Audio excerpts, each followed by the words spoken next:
Hello crafty friends, it is day 5 of Die Cut December 2025 and today the random number generator chose the number 3 which corresponded to arrow dies. So I grabbed all my arrow dies and had a bit of a think about what I could do. And eventually I decided to pull some backgrounds from my box of backgrounds and bits and die cut out lots of arrows. I used arrows that were straight, not curved, so that was all but one of my arrow dies, I think. And I chose some bluey greens and a brown.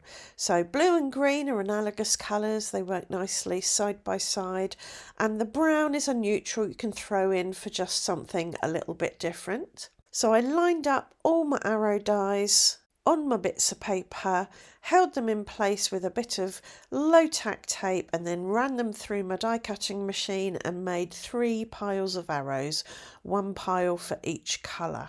To stick my arrows to cardstock, I thought the quickest and easiest and cleanest way would be to put some double-sided adhesive onto some smooth white card, and then I could put my arrows on in whatever configuration I decided upon, and I decided to put them all going in the same direction.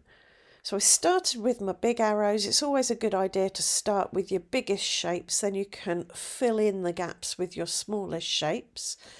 And I tried to arrange them so the different shapes and sizes and colours were evenly distributed. They weren't all clustered in the same area.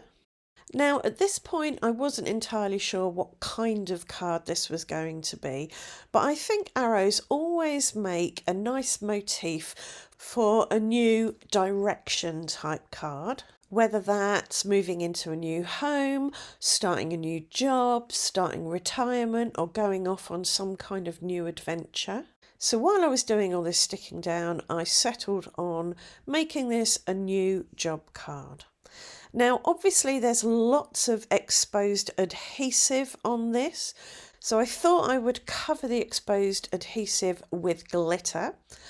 I burnished all my arrows down really well with a bit of release paper. I just made sure they were pressed right onto that adhesive, and then I sprinkled over some white glitter. So this is kind of a white powder that's got some glitter in it. It's not too glittery. You can really only see the glitter when you tilt it in the light, so it's quite a subtle shimmer. I did sprinkle it over twice to make sure I got good coverage, and then again I used some spare release paper to burnish down the glitter to make sure it was well and truly stuck on the adhesive. And finally I gave it a brush with a clean dry paintbrush to knock off any remaining bits of glitter. And now that's not going to come off. It's not going to come off in the envelope, and it's not going to come off on the recipient's hands. To create a nice, neat panel to put on the front of a card, I used a stitched rectangle die to die cut my panel down. Because there is a lot of card and some double-sided adhesive, the die didn't cut all the way through, but that was easily remedied with a guillotine.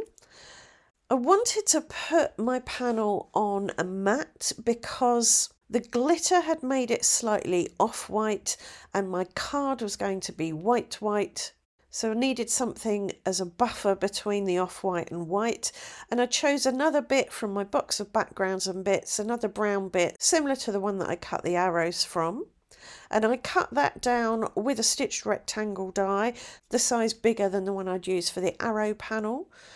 I adhered those 2 panels together with some tape runner and then used tape runner to stick them both on the front of my card blank. And for my sentiment, I decided to stick with a really simple new job, and I die cut that out with some alphas using some matte copper cardstock.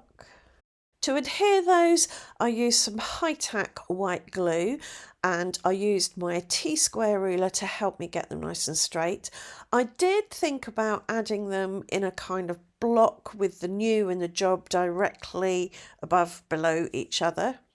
But in the end, I decided to offset them. I put the new over to the left a bit and the job over to the right a bit, just to add a bit of interest.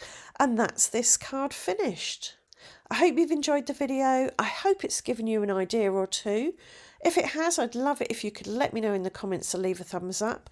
And if you want to see more videos from me, then subscribe and ring the notification bell, and I will see you back here tomorrow for another Die Cut December video. Thanks for watching. Bye for now.